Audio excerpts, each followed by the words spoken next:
I just had pants on. I was in the railroad tracks, and I went to Albertsons, and I was on the payphone, and I was calling her, and she answered. And I was like, "What happened to me? I don't know what happened. I just have pants and nothing else. I'm in the railroad tracks, but it's rocks. I got cuts all over my feet. I got blood everywhere on me. I don't know nothing." Today we have actually a special guest here today. We have Dave Duranian. Him and I have been meaning to make this podcast for some time, and we are basically gonna interview him in his life story, which is very relevant to the bigger picture that we're trying to build on here, the conceptual framework that we're trying to sell to you guys. This is Dr. B. This show is called Reality Bites with Dr. B, and we are going to begin our interview with Dave. Hi, Dave. How are you? Hi, Dr. B. Thank you for bringing me on here. Yeah, I'm kind of excited. We've been meaning to do this for a while, huh? Correct. Okay. So just a little background with Dave. Dave and I work together, and in fact, he's a drug and alcohol counselor, and he's a fantastic drug and alcohol counselor. He's actually one of our lead guys at our nonprofit that we work at, and he has a fantastic story. Why don't you actually tell us a little bit? I'll give a little background. Dave spent, I think, a total of about 20 years. Correct. Behind bars, state prison. State prison, been in and out of juvenile halls, juvenile hall camps, placements, different things like that, county jails, and did a long stint in prison. What was the longest? The longest was 18 and a half years. Okay. Tell me about, if you don't mind, and if there's something you don't feel comfortable talking about, Dave, that's completely okay. Tell me a little bit about your childhood, your youth, where you're from, and I'll take lead from that and kind of guide our discussion here. Okay, so I was pretty much born and raised in Norwalk. I grew up in a neighborhood which was like a That's barrio. Los Angeles, right? Sorry. Correct. Okay. It's in Los Angeles County, and my parents both came down from Fresno. My dad left when I was 6 months old and left my mother with my older brother and me. We were in a Chicano area, basically, the real poor neighborhood. We grew up where my mother did try her hardest, but she struggled with her own mental illness. She had her own addiction on top of it. I was pretty used to that lifestyle. I thought this was just normal for me. Also, had spinal meningitis when I was a baby. It caused me to be hard of hearing, which I had to take speech therapy for 12 years. But I grew up in an environment where the alcohol was very common in the house. A lot of abuse. My mom ended up remarrying somebody, my stepdad, Greg, and there was a lot of abuse, a lot of physical abuse, emotional abuse.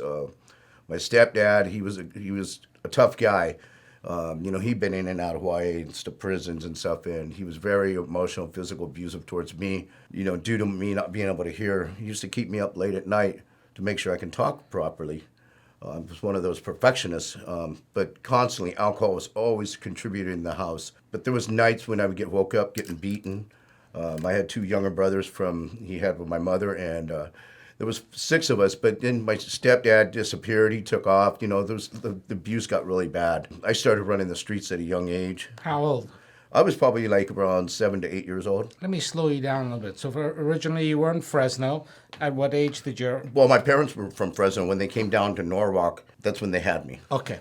And what kind of a neighborhood were you in Norwalk? Was it... It's a gangbanging. It's like cholos and stuff like that. Okay. So they came to Norwalk. They had you. Did you know your original father? No, I did not. I didn't meet my original father until I was like probably 35 years old. Okay. So he left. Your mom remarried. Correct. There was no other siblings from your original father? No, nothing. There was nothing. They didn't want nothing to do with my mom due to her drinking. So the neighborhood you grew up originally was kind of a gangbanging neighborhood? It was a poor neighborhood. Neighborhood. Houses were connected to each other. Government cheese, free Christmas trees. We didn't have much. We got paid on the 1st and the 15th. I remember as a little kid, going paying for the rent with a welfare check. But my mother was constantly drinking. She was just drinking every day. Was there mental health issues, you yes, said? Yes, later on I figured it out, yes. As I got older, I understood. And she got married early on. Correct. And there was how many other siblings? There was 2 more that came, so it was 6 of us total. You started running the streets around what age? And tell me what you mean by running the streets. Running the streets, when my mother was drinking, she had no concept of us being gone. So, there wasn't much food in the house, so I used to hustle on the streets. I learned at a young age to have some odd behaviors. You know, I would get a Easter basket and I'd go door to door and collect money from the church when there was no church, so I can feed me and my brothers.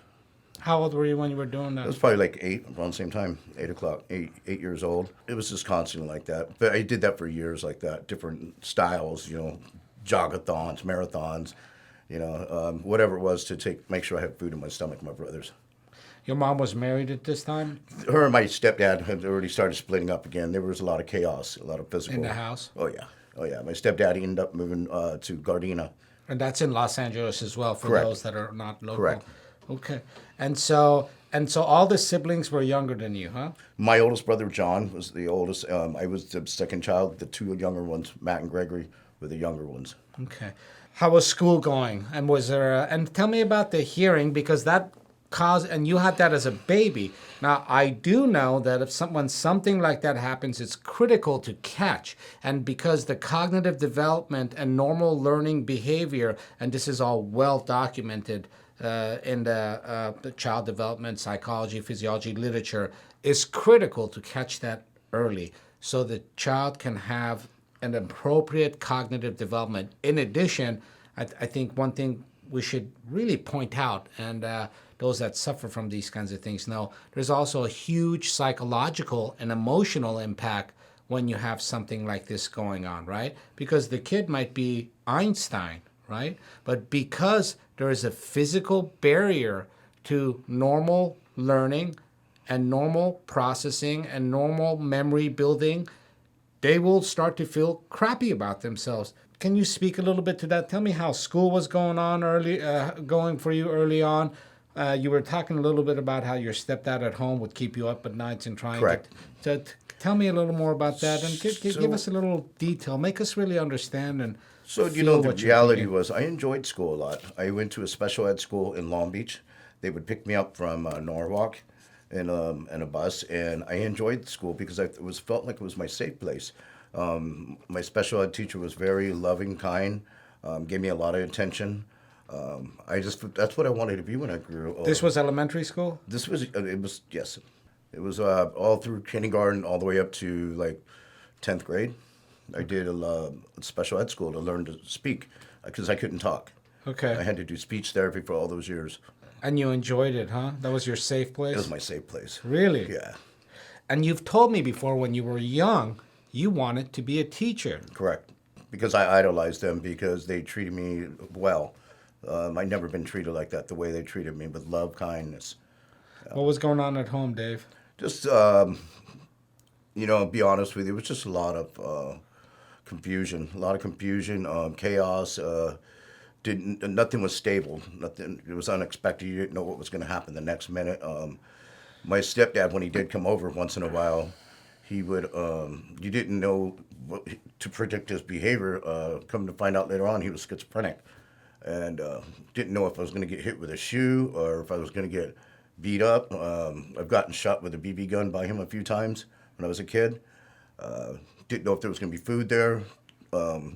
My oddest time that I remember is when I came home from baseball practice and nobody was there.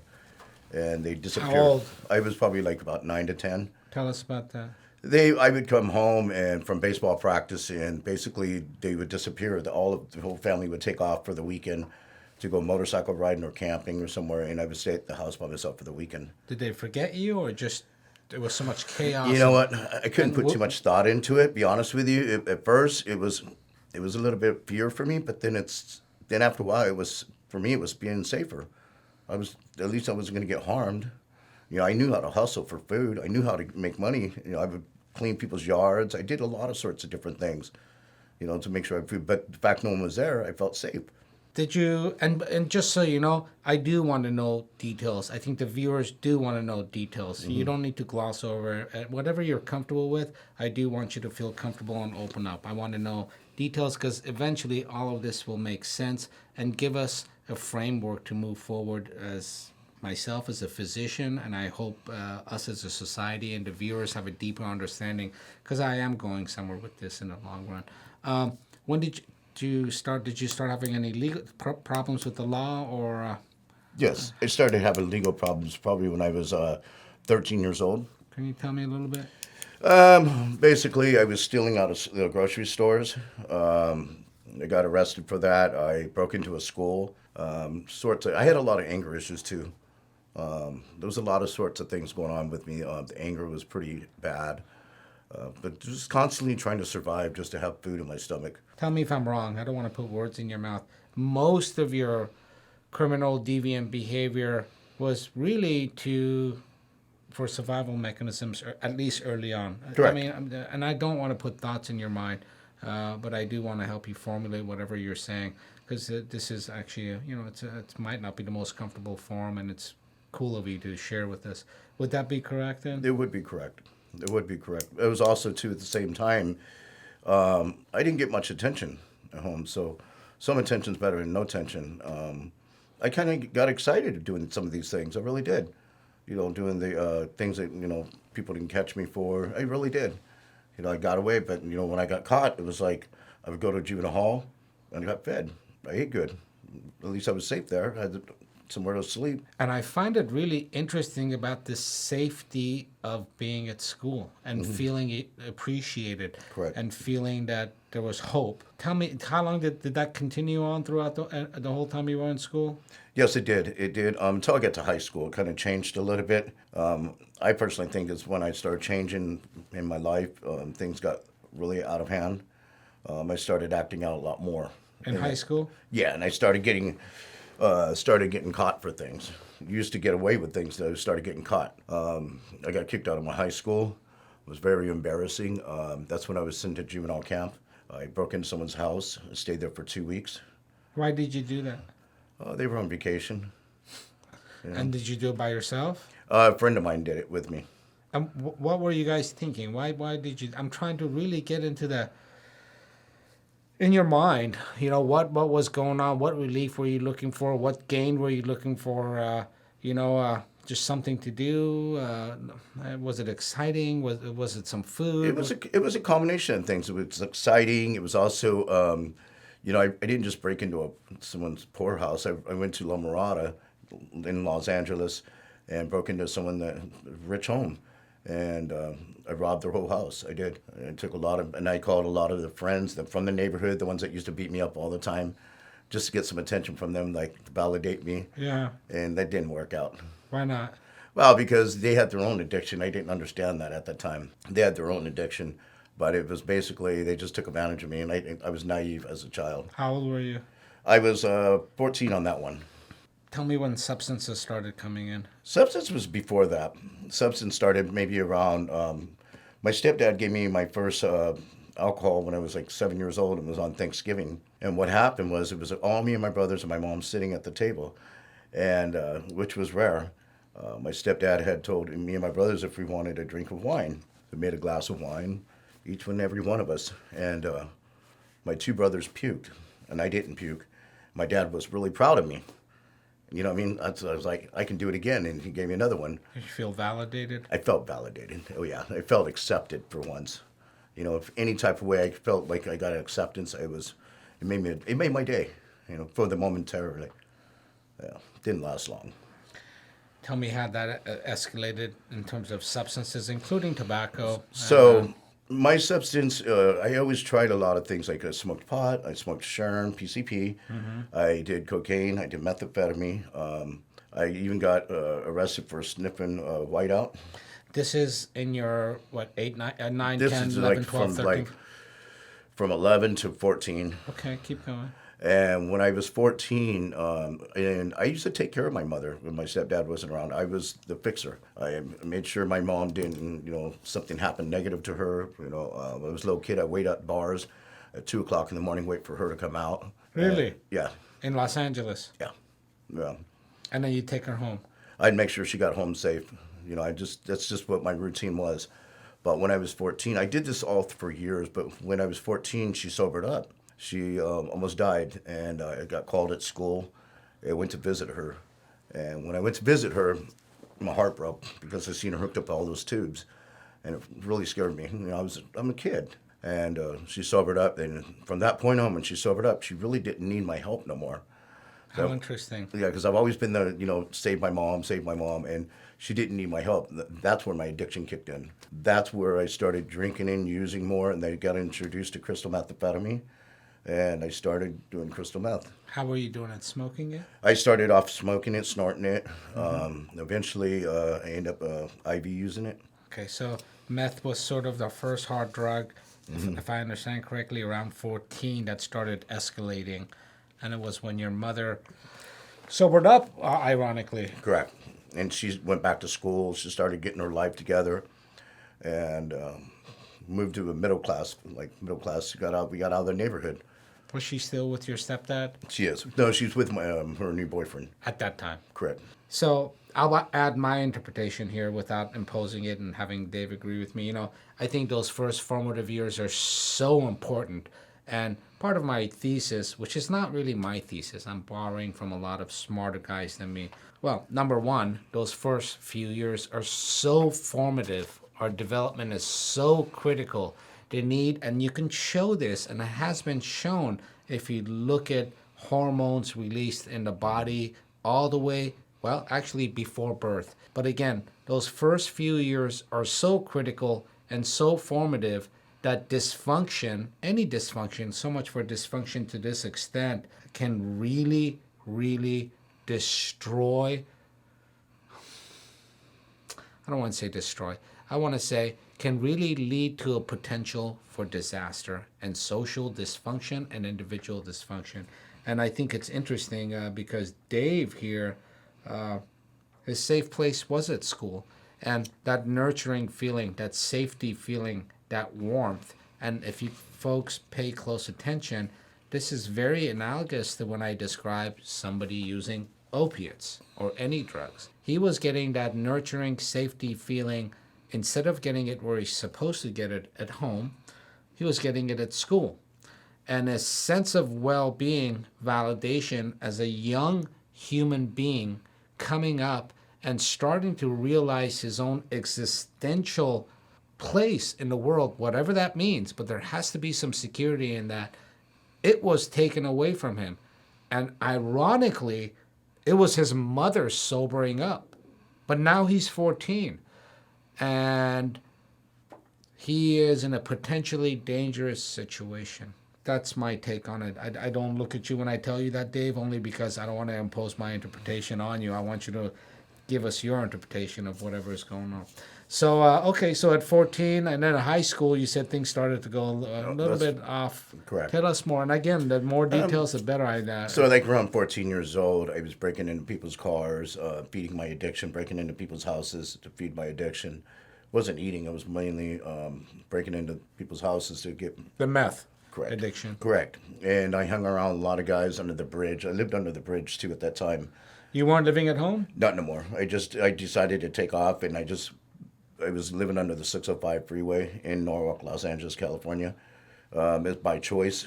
It was my own choice. I just wanted to have fun and just get away from all the chaos. At home. Correct. So even though she had sobered up, there was still a lot of chaos at home, huh? Well, the problem was she wanted to start putting structure in my life.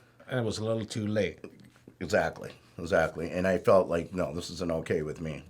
You know what I mean? I wasn't okay with that. Were you still going to school at that time? Yes, I was. So she got with a new boyfriend at that time, when I was 14. Okay, and you moved out and were homeless. Correct. And you were stealing to feed yourself and take care of your needs. Correct. Okay, go on. And so basically, I just, I was really lost at that time. I was going through like a puberty change. I do know that.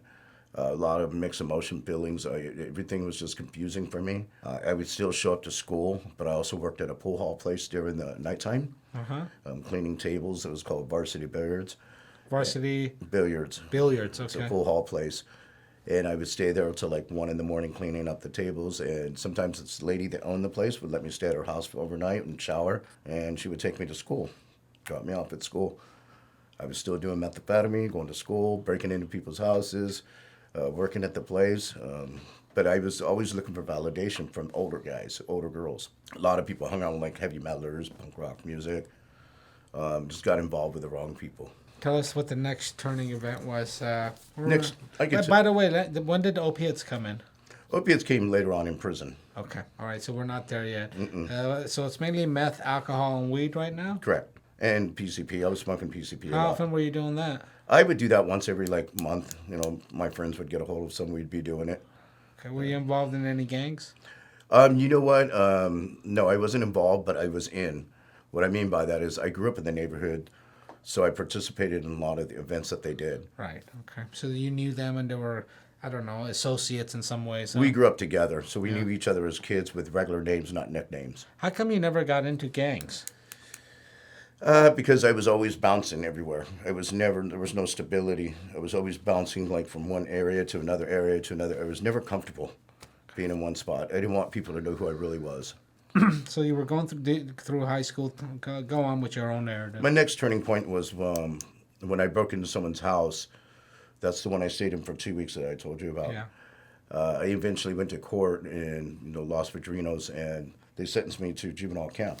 And I went out there, and that was probably the first time in my life I started putting some weight on. Probably the best thing that could have ever happened to me was getting arrested and put in juvenile camp. I went out there, and I was on a routine. I had a structure in my life. I was told exactly what to do every move. And for some reason, I felt like they loved me. There was some positive structure. I was working in the kitchen, making food for people, and I really had a routine where I would go to sleep at a certain time, go to school. Everything was going beautiful, and I loved it. I stayed there for 9 months. Really? Yeah, it was interesting. I really enjoyed it. I did. I used to jog the mountains. They had us jog in the mountains for tracks and stuff, and I was very competitive. I eventually got to work in the city of Saugus, and I would go to the parks and clean up their trash and stuff like that. Really? Yeah. It's Saugus for those. That's another Los Angeles suburb. San Fernando Valley. Yeah, San Fernando actually. Yeah, but the suburbs.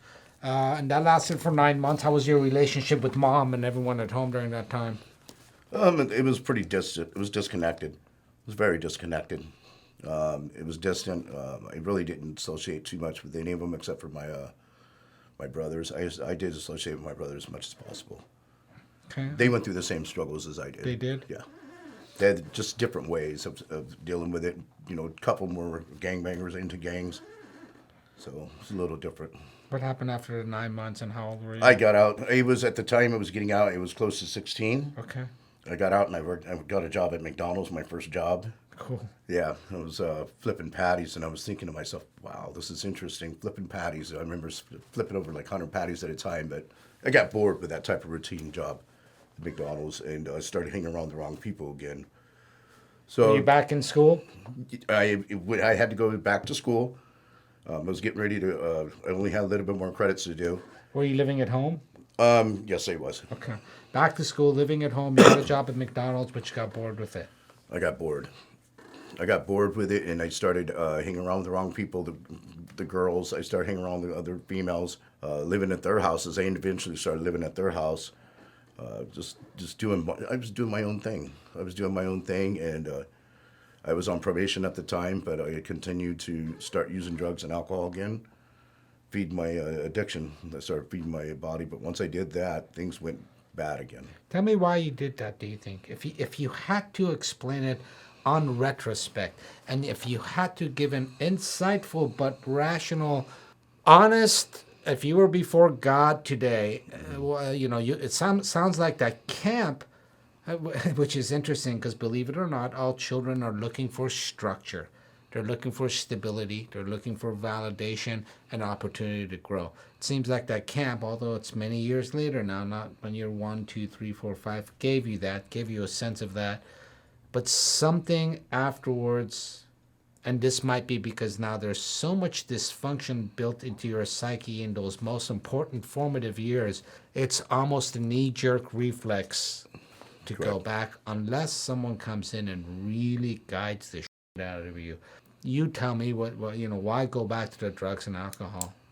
Well, I go back to the drugs and alcohol. So I had a lot of unresolved issues that I've never dealt with. I grew up in a time when you didn't express your emotions, feelings. You didn't express, what was going on with you. You weren't allowed to. But inside me, I just didn't feel comfortable in my own body. I would prefer to not have to feel, and that's why I drank and used. It was easier for me to deal with life on life's terms that way at the time. That's all I knew how to do it. You have to remember also too, I lost my role when I was 14 years old. When my mother sobered up. What- That was the role. And what an interesting role to have up to the age of 14, taking care of your mother after she left bars. Correct. All sorts of different areas too that I took care of her. I was very close to my mother too. I was very close to my mom. But so when she sobered up and she got with her new boyfriend, that kind of separated me from her. And he was very jealous of me, and he would act out on me when my mom wasn't around. He'd come and beat the hell out of me when I was asleep. He constantly did. That's why I moved out. That's why I moved out originally. Okay. So you're back at home. You don't like the McDonald's job. You are back in school. You start doing alcohol. You start doing the methamphetamines again. There's females in your life. Please continue wherever you want to go with that. So basically, that's when I started getting into the IV. I started slamming methamphetamine. Methamphetamine was different then. I started losing my mind. I was wandering the streets all over, lost for days. We would just slam a bunch of issue of meth, be lost for days and confused. Didn't know I was having that psychosis then. As we know it now, is psychosis. I had probably a good 20 psychosis, just didn't realize it. One time I'm walking around the neighborhood, I was at some girl's house and we did some methamphetamine. I walked around Norwalk and Bellflower for 2 days. I lost where the girl lived. I grew up with the girl and I didn't know where she lived no more.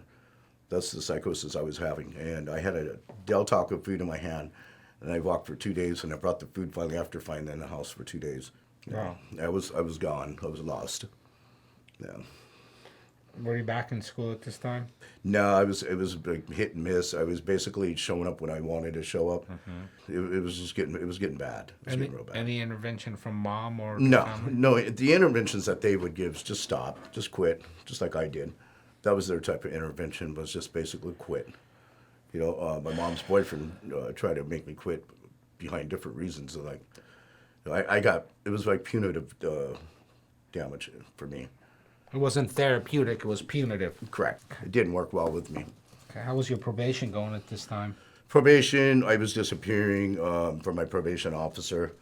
At that time, they didn't have cell phones. It was different, It's hard to find. It was, catch me when you can.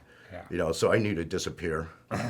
There's so much here, and I wish we had hours, and maybe in the future we can revisit all of this, start from the beginning, go into much more depth. We're only on 20% of it, by the way. We're not even on that, to be honest with you. I We're know. probably on 5% of it. We're probably on 3% of it because I want so much more, and I think if we keep doing this, we can get so much more out of this. And as important and instructive as your personal story is, I think this can be framed in a bigger picture of our social pathology. Okay, so between 16 and 18. So this is around 16. You're doing a lot of methamphetamines. You've had multiple bouts of psychosis. I presume you're stealing again? Oh, yes, definitely. There's alcohol involved. There's females involved. School's hit and miss. Tell me about between 16 and 18. 16 to 18, basically, I was back under the bridge on 605. I was going to another pool hall, which was called Hard Times, and these guys were more high rollers, and they were dealing with more like pounds of meth, and they were heavy hitters. So I got connected with them, and I started running dope for them. I would go on the streets, and basically they would send me an address where to take it to, and I would deliver a half pound at a time. Would you get money for it or Yeah, drugs? I would get. Well, actually, I would get. Usually, I get some dope for it, and a couple of nights for the room, motel. I stayed in a lot of motels too in between. Okay, and then what was the next significant thing that happened? Next significant thing is I broke into when they closed down. Okay. I thought it would help them move it out while they were there. My mother lived across the street, and I seen, that they were closing it down. So when they all left, I thought I would go over there, and I was so skinny I could fit through the bars. They had bars on top. It was like a bricks, and it was bars. And I was so skinny I can get through it, and I did. And I went in and out for 3 nights in a row, helping them get rid of their stuff. I was getting gas chainsaws. I was able to throw it way over the thing. And Were you selling this stuff? Oh yeah. I probably made about close to 5,000. Yeah, me and my little brother. He would be on the other side. I would throw it over. So the 4th night I'm over there, And I'd been up the whole time. I finally fell asleep for a little bit, but I went back over there, and I seen sirens. I was like, whoa, I'm tripping. I'm seeing things. I wasn't seeing things or hearing things. They were actually out there. It was the cops. And Builders Emporium had the cash register. It was like kind of like a big little house where you can go inside. And I hid under there. And I heard about 3 hours later, I heard, come on out, we're sending the canines in. Oh man, this is not good. They let the canines in and they chewed me up. So I went back to jail again. My arms all tore up, my butt cheeks all tore up. How old were you, 17? 17. Mm-hmm. So I basically, now I'm back in juvenile hall, getting ready to go back to camp again. Go back through camp again. And this camp was a little different. It was hardcore. It was like a lot of gangbangers and stuff. The first one I went was more like lost kids. This one was more like repeated offenders. So it was a lot of negative stuff happening there. It was a lockdown. You weren't going nowhere. I had to stay there for 9 months until I turned 18. Wow. Mm-hmm. And that experience, was it as positive as your first No camp way. experience? No. Camp Rocky, no. Was it more threatening? Was it more work? There was a lot more gangbangers in there, and it wasn't as structured. And why does that make it more... Give me a little detail about the negative aspects of that. Well, there was a lot more drugs and alcohol in there. We were making Pernod, smoking a lot of weed, doing a lot of... At that time, there was a lot of crack going on, which we called it freebase. Yeah. There was a lot of freebase going on at that time in the 87, and that's what it was. Okay. And so you actually... Did that perpetuate your substance abuse in there? Of course. Oh, yeah, it did. I was happy about that part. Yeah, again, I don't want to feel, okay? I don't want to feel what I feel inside. Like I'm not loved, like I'm not accepted. I don't want to feel that. I don't. At that time, I didn't want to feel it. I'd rather be numb than have to feel that. Let me ask you this. Does anybody want to feel that? Is it abnormal for you not to? I would argue, and I think, again, a lot of people much smarter than me that work in these areas, you're saying, I don't want to feel that. And somehow it almost comes across as something negative on you where, well, I don't have the courage to feel that. I'm going to tell you something right now. Nobody wants to feel that.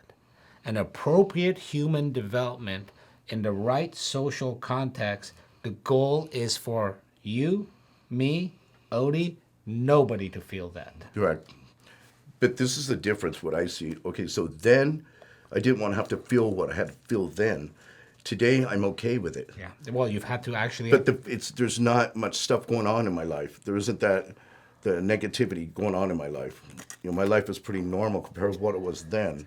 This is all I knew. Well, we got 25 years later, a lot of bullshit in between, and you having to spend your whole life coming to the terms with the fact that, hey, all of that crap was abnormal, yeah. And it was dysfunctional development, and you spent your whole life fixing that, and now you're just coping with it. When the way I look at it is, here's a guy that I know really well. I actually have a good insight into his soul, and this is an amazing human being, and he's a smart human being. And what if everything would have gone right from the beginning? What if our social environment had some sort of supportive structure for any kind of dysfunction going on where we as parents, we as individuals have failed, it absorbed him, did the right thing? How much money would the system have saved? How much trauma would have not been dished out to this individual who has the same God-given right as everybody else? And here we are 20, 25 years later. Continue. So you weren't there, and then you came out, and then you came out, huh? Yeah, when I came out, I was already back doing what I normally do, but I did get a job. I was working. Did you move home? Yes, I did move home. I was working at, and basically I was working there for a while, and I moved out maybe about 3 weeks later because I got into my mom's boyfriend again. We got in a fist fight. Again, he woke me up in the middle of the night while I was asleep, trying to choke me. My mom did not know about it. Eventually I left again, but I was working and I basically started living in motels. I became a manager. I became a supervisor, general manager after a couple more months of that.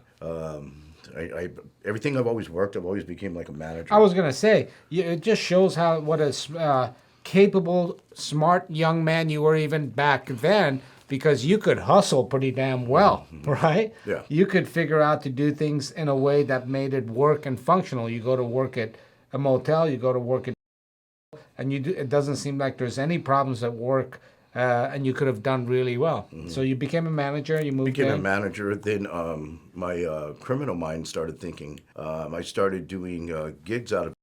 Would have people come over and partying over there at our clothes, and I was running parties. Then I started getting bright ideas where I was charging everybody, you know, when they buy their food, I only ring up so much. So I was making like $300 to $400 a night each night. And what happened from there? Tell us this couple of years. This couple of years, basically, it was just a lot of blur. That's when I eventually, I caught my original case where I went to prison for all those years. My mom's boyfriend and I got into it, and it was a lot of chaos. And him and I'm assuming you assaulted him. Correct. Okay. And it was pretty hardcore. Correct. I don't remember it. Okay. I don't remember nothing. All I remember is Was it methamphetamines? yeah. But all I remember is just seeing red. The next day, all I remember is I called my girlfriend. I just had pants on. I was in the railroad tracks, and I went to Albertsons, and I was on the payphone. And I was calling her, and she answered. And I was like, what happened to me? I don't know what happened. I just have pants, nothing else. I'm in the railroad tracks, but it's rocks. I got cuts all over my feet. I got blood everywhere on me. I don't know nothing. She told me to meet her at the bowling alley. She was going to bring me some clothes. Okay. Which is Keystone Bowling Alley in Norwalk, California. Okay. And so I went there, like, just pants on. People are, like, looking at me like, whoa. And she's there, but she has no clothes. Well, I see the cops right there. And I see my mom's boyfriend right there. Not boyfriend, but the cops over here. And I bailed. And I got away. And I took off. And it was pretty fast. Did you understand how serious the charges that were going to be levied against you? Yeah, I did later on. No, at that time, did you know what the heck was going on? I didn't care. I just wanted to get high. Seems like there was a lot of drugs involved. There was a lot of drugs. Oh, yeah. There was a lot of drugs. I didn't care. I just wanted, my priority was that drug. That was my priority. I didn't care about the severity of anything. I knew the minute they arrested me, I was going to have no drugs. So in all of this insanity, so I presume, and again, to the extent you're comfortable, it was pretty violent what you unleashed on your mother's boyfriend, huh? Correct, my mom's boyfriend.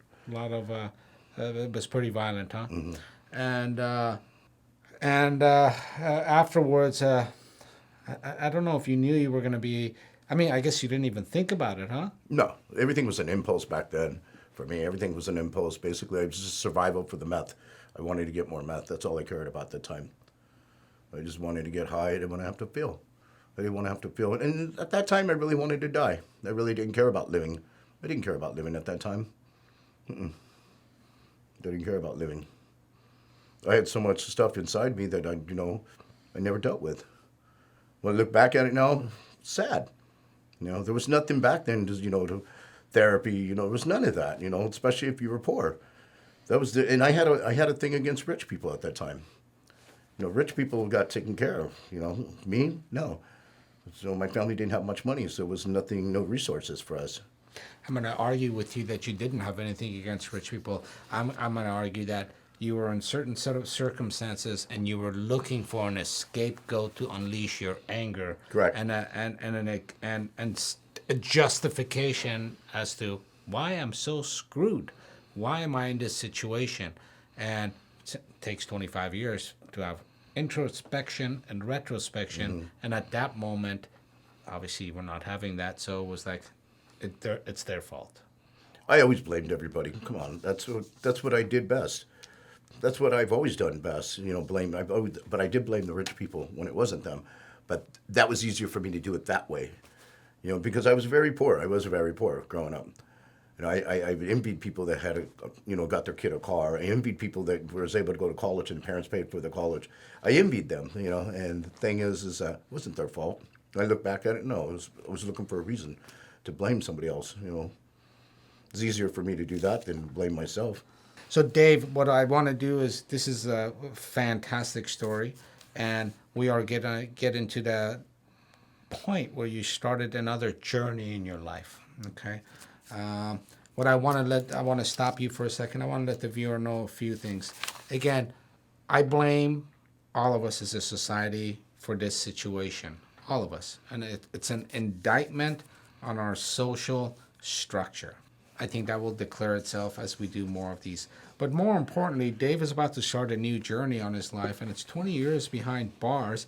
And then there's a wonderful journey that he takes after that, which I think, please don't quote me, recidivism now is about 65%. Here's a guy that actually spends 20 years behind bars, and afterwards is a wonderful, wonderful story of personal redemption and coping with what's happened. That's how I look at it. A little bit about his prison journey. My personal views, again, substance abuse is a symptom of our social pathology, as are many other symptoms, including, I feel, our prison industrial complex. We have 5% of the world's population, 25% of the world's prisoners. That's not normal. That's social pathology. If you look at the prison system now, and I think Dave spent most of his time in state prison, more so in the federal system, it is a form of neo-slavery for a workforce which most Americans, I don't think, understand. It is the most absolute expression of neoliberal economics that one can see. And it really takes it to a very, very grotesque, absurd extreme.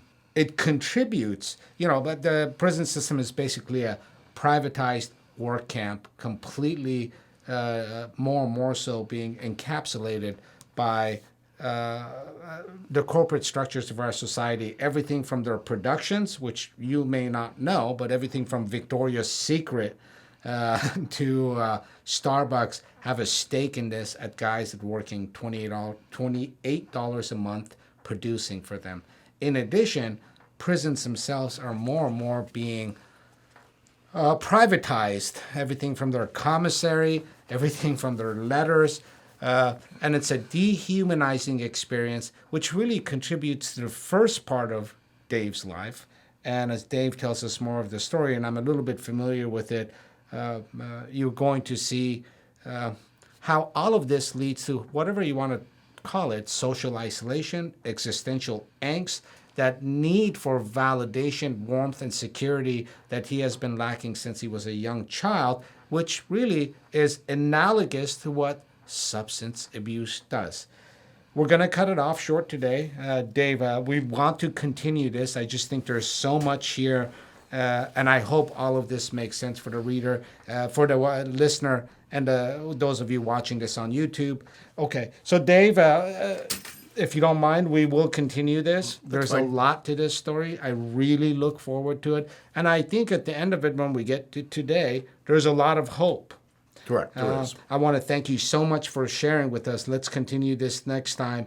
And I think you're an amazing, wonderful human being. And there's so much that you can teach all of us about where we're at, where we're going, what really hope and faith and hard work means in a very mechanized social system that does not contribute to, I think, substance abuse recovery and recovery as human beings.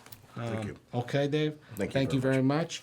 In the meantime, please check out the last episode of Reality Bites by clicking to my left. Please give us a thumbs up and subscribe to our channel. Talk to you all soon. Thank you very much for watching and listening.